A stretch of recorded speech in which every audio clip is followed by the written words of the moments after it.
नमस्ते बच्चों, आप कबीर पढ़ रहे थे। 2 पद हम पिछले वीडियो में पढ़ चुके हैं। आज ये तीसरा पद हम पढ़ेंगे कबीर का।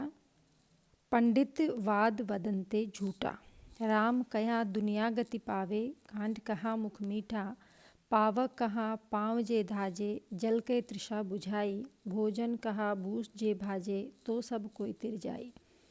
नर के साथ सुआ हरि बोले, हरि परताप न जाने, जो कबहू उड़ जाए गगन में, बहुर न सूरत आने। साची प्रीत विषय मायासु, हरि भक्तन सुहासी, कहे कबीर प्रेम नहीं उपजो, बांध्यो जमपुर जासी। ये जो पद है, इस पद में ये कहा गया है कि पंडित जो कहते हैं कि ईश्वर का नाम लेने मात्र से तुम्हारा उद्धार हो जाएगा, तुम्हें मोक्ष मिल जाएगी, उसका खंडन यहाँ पर कबीर करते हैं कि पंडित ये जो वाद है कि नाम स्मरण से तुम्हारा मोक्ष हो जाएगा, तुम्हें गति मिल जाएगी, ये गलत है। वैसे नाम स्मरण की महिमा निर्गुण में है, लेकिन यहाँ पर कबीर उसका खंडन कर रहे हैं कि पंडित वाद वदंते झूठा। राम कहा दुनिया गति पावे, कि राम मात्र कहने से तुम्हारी दुनिया से गति हो जाएगी, मोक्ष हो जाएगी, ये ठीक नहीं है, ये झूठा है। कांड कहे मुख मीठा, अगर शक्कर कहने मात्र से मुँह मीठा हो जाए तो फिर राम कहने मात्र से भी तुम्हारी मोक्ष हो सकती है। पावक कहा पाँव जे दाजे, अगर अग्नि कहने से तुम्हारे पाँव जलने लग जाए, जल कहने से प्यास बुझ जाए, तृषा मतलब प्यास, तो भोजन कहाँ भूस दे भाजे, और अगर भोजन मात्र कहने से हमारी भूख मिट जाए तो फिर सब कोई तिर जाए। फिर तो कोई कुछ करने की आवश्यकता ही नहीं है, क्योंकि हम जो भी कुछ करते हैं, कर्म करते हैं, वो सबसे पहले हम हमारी भूख को मिटाने के लिए करते हैं। तो अगर भोजन कहने मात्र से भूख मिटने लग जाए तो फिर सबका उद्धार हो जाए, किसी को कुछ करना ही नहीं पड़े। ऐसे ही नर के साथ सुहा हरि बोले, जो तोता होता है, सुहा मतलब तोता, जो तोता होता है उसको हम हमारे साथ राम राम बोलना सिखाते हैं और वो राम राम बोलने लग जाता है। हरि प्रताप न जाने, लेकिन वो हरि का प्रताप, उसके यश, उसकी गाथा, उसका जो प्रभाव है वो नहीं जानता। वो सिर्फ इसलिए राम बोल रहा है कि हम उसको राम बोलने के लिए कह रहे हैं। अगर जो कबहू उड़ जाए गगन में, अगर वो कभी उड़कर चला जाता है तो फिर वो दोबारा लौटकर नहीं आता, क्योंकि उसका वो जो बंधन है, उस बंधन से उसको मुक्ति मिल जाती है। इसी तरह कबीर कहते हैं कि साची प्रीति विषय मायासु, हरि भक्तन सुहासी, तुम्हारी जो सच्ची प्रीत है, जो सच्चा प्रेम है, वो तो तुम्हारा विषय भोग, माया, लोभ, क्रोध, काम, इनसे है। हरि भक्तों से तो तुम मजाक करते हो। तो कहे कबीर प्रेम नहीं उपजो, तुम्हारे दिल में ये प्रेम पैदा नहीं हो रहा है, बांधो जमपुर जासी, इस तरह तुम मृत्यु लोक में चले जाओगे, तुम्हारा उद्धार नहीं होगा। क्योंकि कहने मात्र से कोई भी काम नहीं होता, तो कहने मात्र से, ईश्वर कहने मात्र से तुम्हारा उद्धार कैसे हो सकता है। इसलिए कबीर यहाँ पर खंडन करते हैं और कबीर कहते हैं कि तुमको अगर अपना उद्धार करना है तो उस ईश्वर के प्रति तुम्हें अपना प्रेम पैदा करना पड़ेगा। तुम्हारा प्रेम जो विषय माया, लोभ, क्रोध इनसे है, उनसे छोड़कर उस ईश्वर से तुम्हें प्रेम करना है, तभी तुम्हारा उद्धार हो सकता है। आगे वाला पद है, कोई जानेगा जाननहार, अंबिर दिसे केता तारा, कौन चतुर ऐसा चित्रणहार, वे तुम्हें देखो सो यही नाही, यहु पद अगम अगोचर माही, तीन हाथ एक अर्धाई, ऐसा अंबर चीनो रे भाई, कहे कबीर जे अंबर जाने, ताही सु मेरा मन माने। कोई जानेगा जाननहार कि ईश्वर क्या है, उसको कोई जानने वाला जिज्ञासु ही जान सकता है, उसको हर कोई नहीं जान सकता। अंबर दिसे केता तारा, कौन चतुर ऐसा चित्रणहारा, कि अंबर में हमें कितने तारे दिखाई देते हैं, कौन चतुर ऐसा चित्रणहारा, ऐसा कौन चतुर व्यक्ति है जिसने इतना सुंदर चित्र बना दिया है, इतना सुंदर चित्रण कर दिया है। उस चित्रण करने वाले को कौन जान सकता है। जे तुम देखो सो यही नाही, जो तुम्हें दिखाई दे रहा है वो नहीं है।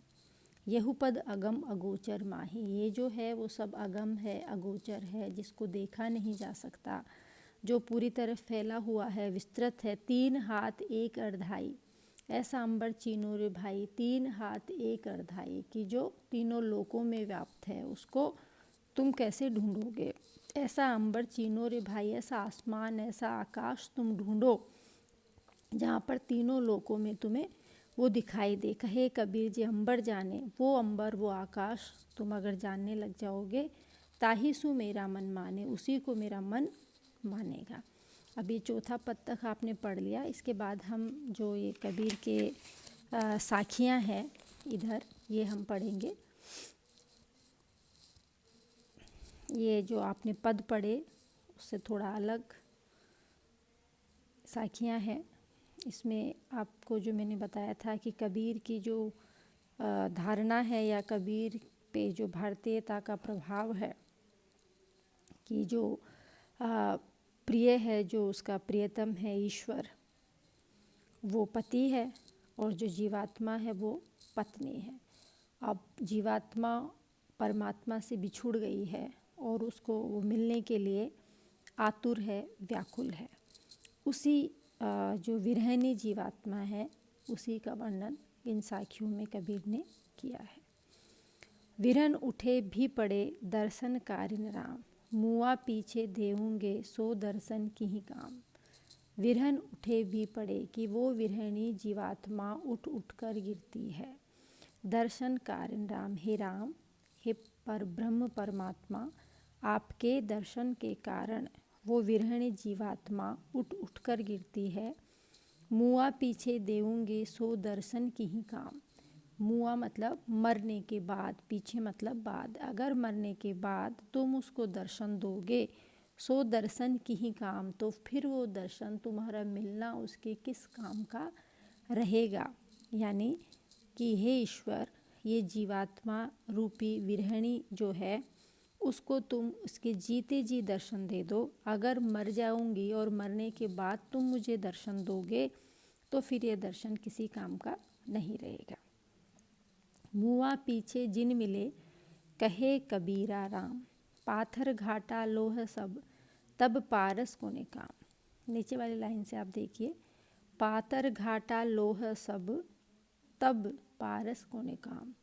जब सारे पत्थर, जो पारस पत्थर है, उसके लिए ये कहा जाता है कि अगर वो लोहे को भी छू दे तो सोना बन जाता है। तो जब पारस किस काम का रहेगा, जब सारा लोहा ही ख़त्म हो जाएगा, जब घट जाएगा, बचेगा ही नहीं, तो तब पारस किसको स्पर्श करेगा। तो जब जीवात्मा रहेगी ही नहीं, वो उसका मिलन ही नहीं होगा, तो फिर पीछे जिन मिले कहे कबीरा राम, तो फिर उस मिलने का क्या अर्थ है। उस जीवात्मा से परमात्मा का मिलन का कोई अर्थ नहीं है। अब नीचे आइए। अंदेशड़ा ने भाजसी संदेशो कैया, के हरि आया भाजसी के हरि ही पासी गया। अंदेशड़ा, अंदेशड़ा मतलब आशंकाएं, वहम, ईश्वर है या नहीं है।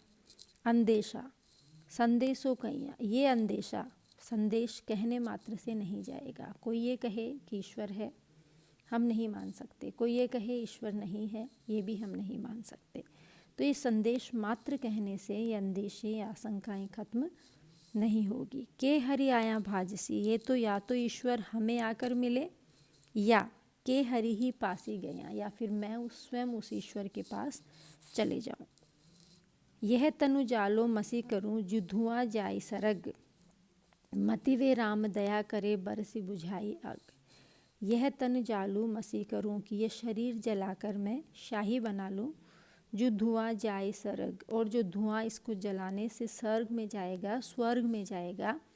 मति वे राम दया करे, वे राम अगर मेरे ऊपर दया नहीं करेंगे, बर से बुझाई अग, तो इस आग को कौन बरस कर बुझाएगा। यह है इसका शब्दार्थ। भावार्थ इसका ये है कि ये शरीर मैं उस ईश्वर के प्रति समर्पित कर दूं, लेकिन अगर वे राम फिर भी दया नहीं करेंगे, तो इस जो आग लगी हुई है उनके मिलन की, उसको उनके प्रेम रूपी बरसात से अगर कोई बुझाएगा नहीं, तो उसकी दया दृष्टि के बिना मेरा मिलन भी उनसे नहीं होगा। यह तनु जालो मसी करो, लिखो राम को नाव, लेखिन करूँ करंग की, लिख लिखि राम पठाओ।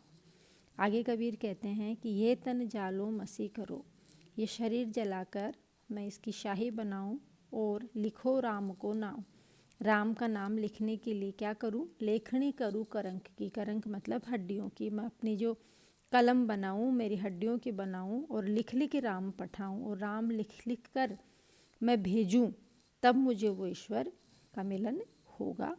ये आप एक बार इनको दोबारा पढ़ लीजिए। जो भी अगर समझ में नहीं आता है तो आप व्हाट्सएप पे जो आपका फर्स्ट ईयर का ग्रुप है उसमें आप लिखकर भेज सकते हैं कि ये साखी मैं आपको दोबारा से पढ़ा दूँ। आप इसको एक बार पढ़ लीजिए, समझ में नहीं आता है तो बता दीजिए। धन्यवाद।